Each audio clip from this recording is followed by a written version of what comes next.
Vertebrate में जो hearts हैं, है ना, जितने भी वर्टिब्रेट्स हैं आपके फिशेस से लेकर के मैमल तक, तो वर्टिब्रेट्स में जो आपके हार्ट हैं उन हार्ट्स को उनके इवोल्यूशनरी डेवलपमेंट के बेसिस पे आप डिफाइन कर सकते हैं, ठीक है। और जैसा हार्ट का स्ट्रक्चर होगा उसी स्ट्रक्चर के हिसाब से ये डिफाइन होगा कि ब्लड सर्कुलेशन का पाथवे कैसा होगा।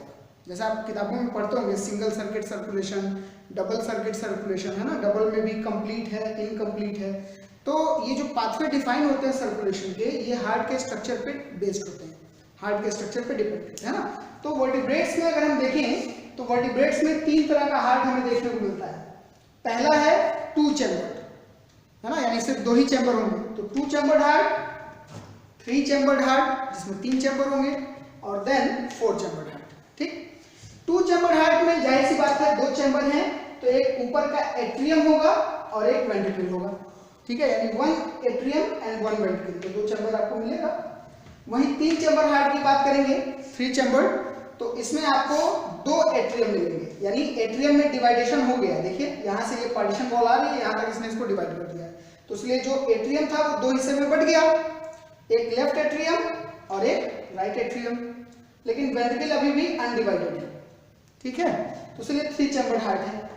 वहीं 4 चैम्बर्ड में आएंगे तो वेंट्रिकल भी डिवाइड हो गया, तो इसलिए अब आपको लेफ्ट एट्रियम, लेफ्ट वेंट्रिकल और राइट एट्रियम, राइट वेंट्रिकल मिल रहा है। तो इस तरीके से हार्ट के आपको अलग अलग चैम्बर के हिसाब से आप उसको डिफाइन कर सकते हैं, ठीक है। अब आइए शुरुआत करते हैं, जो हमारा 2 चैम्बर्ड हार्ट है, तो 2 चैम्बर्ड हार्ट आपको फिशेज में मिलेगा, मछलियों में जितनी भी फिशेज हैं, है ना, सब में आपको 2 चैम्बर्ड हार्ट मिलेगा। तो 2 चैम्बर्ड हार्ट में जो ब्लड के फ्लो का पैटर्न होता है वो थोड़ा अलग होता है, तो आप ध्यान से देखिए, ठीक है। 2 चैम्बर्ड हार्ट में हमेशा इम्प्योर ब्लड आता है, और इम्प्योर ब्लड कहाँ से मिलेगा? बॉडी से, क्योंकि बॉडी ऑर्गन्स में जब ब्लड पहुंचता है तो बॉडी ऑर्गन्स में ब्लड पहुंचने के बाद ऑक्सीजन का इस्तेमाल हो जाता है और कार्बन डाइऑक्साइड उसमें भर दिया जाता है ना। तो ऑक्सीजन का कंजप्शन हो गया और कार्बन डाइऑक्साइड को उसमें अपलोड कर दिया गया, इस वजह से ब्लड हमारा क्या हो गया? इम्प्योर हो गया। और इम्प्योर ब्लड को हम लोग क्या बोलते हैं? डीऑक्सीजनेटेड, है ना। तो बात वही है, तो बॉडी ऑर्गन से जो ब्लड निकलेगा वो इम्प्योर होगा, डीऑक्सीजनेटेड होगा, और ये डीऑक्सीजनेटेड ब्लड आपका जाएगा हार्ट के एट्रियम में, फिर एट्रियम से वेंट्रिकल में, और फिर यही इम्प्योर ब्लड इस वेंट्रिकल से बाहर आएगा और गिल्स में चला जाएगा। गिल्स में क्यों जाएगा? क्योंकि किसी भी एनिमल का जो रेस्पिरेटरी ऑर्गन है वही रेस्पिरेटरी ऑर्गन ब्लड को प्यूरिफाई भी करता है, यानी उसमें ऑक्सीजन को भरने का काम करता है, ठीक है। तो ऑक्सीजन की अपलोडिंग यहाँ पे हो जाएगी, तो इसीलिए ब्लड यहाँ पे ऑक्सीजनेटेड होगा और प्योर ब्लड फिर गिल से निकलेगा वापस बॉडी को।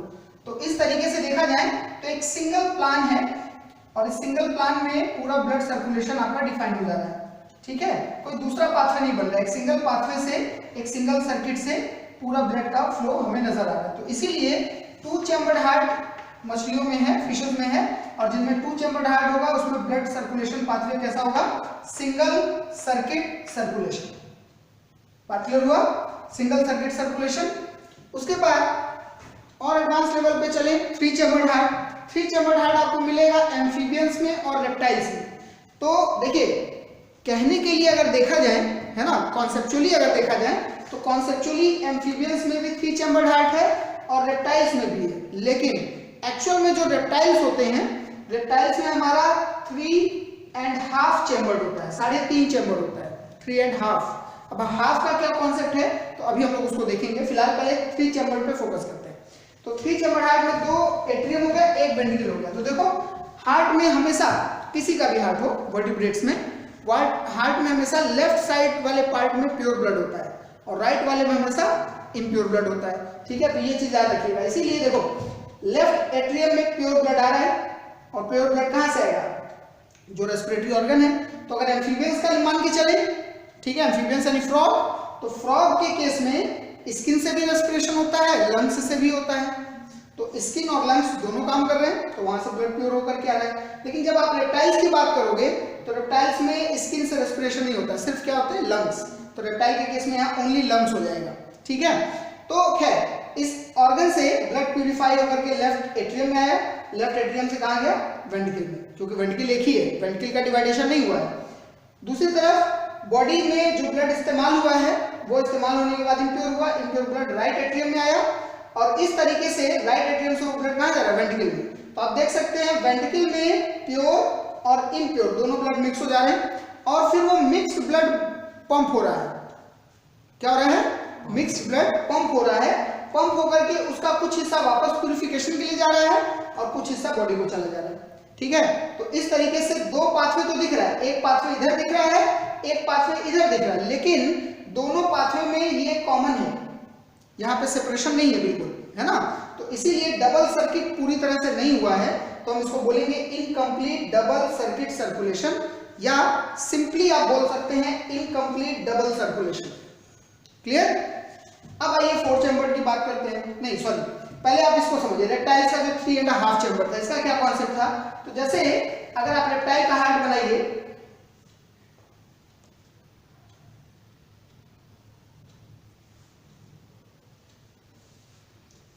देखिए इस तरह से हम लोगों ने इस हार्ट को रिप्रेजेंट किया था कि हमारा लेफ्ट एट्रियम था, राइट एट्रियम था और वेंट्रिकल एक ही था। तो एम्फीबियंस के केस में ऐसा होगा, प्योर 3 चैम्बर आपको मिलेगा, लेकिन रेप्टाइल्स में थोड़ा इवोल्यूशन आगे बढ़ने की वजह से वेंट्रिकल का पार्टीशन होना शुरू हो जाता है। तो कुछ दूर पार्टीशन है, कुछ दूर नहीं है, तो इसीलिए हम इसको क्या बोलते हैं 3.5 चैम्बर। लेकिन कॉन्सेप्चुअली वो क्या है 3 चैम्बर्ड है, बिहेव 3 चैम्बर्ड की तरह ही करेगा। तो याद रखिएगा इनकम्प्लीट पार्टीशन होता है रेप्टाइल्स में, जिसकी वजह से हम 3.5 चैम्बर उसको बोलते हैं, 3.5 चैम्बर बोलते हैं। ठीक है, अब आइए 4 चैम्बर्ड में। 4 चैम्बर्ड में क्या है, 4 चैम्बर्ड आपको मिलेगा बर्ड्स में और मैमल्स में, यानी जितनी भी बर्ड्स हैं उनमें और जितने भी वैरायटी ऑफ मैमल्स हैं इंक्लूडिंग ह्यूमन, है ना, उनमें आपको 4 चैम्बर्ड हार्ट मिलेगा। तो 4 चैम्बर्ड हार्ट में क्या है, हार्ट हमारा सीधा सीधा 2 हिस्से में यहाँ डिवाइडेड दिख रहा है। एक तरफ लेफ्ट वाले पार्ट में लेफ्ट एट्रियम है और लेफ्ट वेंट्रिकल है, देख सकते हैं ये डिवाइडेशन पार्ट है, ठीक है, बाउंड्री। उसी तरह राइट वाले हिस्से में जा रहा है तो राइट एट्रियम है और राइट वेंट्रिकल है। तो मैंने पहले ही बताया कि लेफ्ट पार्ट में ही प्योर ब्लड होता है, तो लेफ्ट पार्ट में हमारा प्योर ब्लड आ रहा है। ठीक है, प्योर ब्लड कहाँ से आएगा, फेफड़े से, क्योंकि हम लोगों में सिर्फ लंग्स होते हैं जहाँ पे ब्रीदिंग होती है ना। तो लंग्स से प्योर ब्लड आ रहा है और वो लेफ्ट एट्रियम में गया, लेफ्ट एट्रियम से लेफ्ट वेंट्रिकल में गया। लेफ्ट वेंट्रिकल जब पंप करेगा तो वो ब्लड एओर्टा, इस ब्लड वेसल को, जो लेफ्ट वेंट्रिकल से ब्लड वेसल एराइज होता है उसको हम लोग एओर्टा बोलते हैं। क्या बोलते हैं, एओर्टा। तो एओर्टा से होता हुआ प्योर ब्लड बॉडी को चला गया, बॉडी में गया तो बॉडी में क्या हुआ, ऑक्सीजन का इस्तेमाल हो जाएगा तो फिर इम्प्योर हो जाएगा। अब वो इम्प्योर ब्लड वापस रिटर्न हो रहा है राइट एट्रियम में, और राइट एट्रियम में से कहां जाएगा, राइट वेंट्रिकल में जाएगा।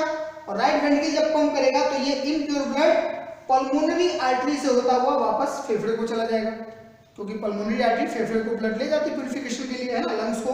तो लंग्स को ब्लड यहाँ से ट्रांसफर हो गया ताकि फिर वो प्यूरिफाई होकर के वापस आ जाए। तो इस तरीके से 2 अलग अलग पाथवे आपको दिख रहे हैं। ठीक है, एक पाथवे जो सिर्फ फेफड़े को ब्लड ले जा रहा है और वापस ले आ रहा है, जबकि दूसरा पाथवे जो है वो, ठीक है, बॉडी को ब्लड ले जा रहा है और फिर वहां से वापस ला रहा है। तो ये जो पाथवे हमारा हो गया, इसको हम लोग बोलेंगे क्या, ठीक है, ये जो पाथवे है जो हमारा फेफड़े को ब्लड ले जा रहा है, इसको हम बोलेंगे पल्मोनरी सर्किट, है ना। क्या बोलेंगे, पल्मोनरी सर्किट।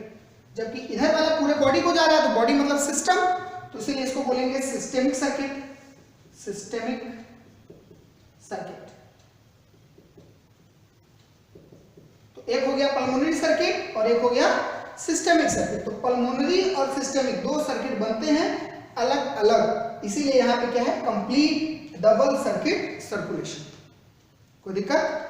अब इसी के बेसिस पे हार्ट में 2 पंप भी हो जाएंगे, एक हो जाएगा पल्मोनरी पंप, एक हो जाएगा सिस्टेमिक पंप। बात सुन आया? चलिए, अब इन तीनों हार्ट को आप कंपेयर करिए। यहाँ पे एकदम प्योर और इम्प्योर ब्लड बिल्कुल अलग अलग है, क्योंकि हार्ट का डिवाइडेशन कंप्लीट है। यहाँ प्योर और इम्प्योर मिक्स हो जा रहे हैं क्योंकि वेंट्रिकल का डिवाइडेशन नहीं हुआ है। ठीक है, लेकिन जब आप मछलियों में आ रहे हैं तो मछलियों के हार्ट में सिर्फ इम्प्योर ब्लड आ रहा है।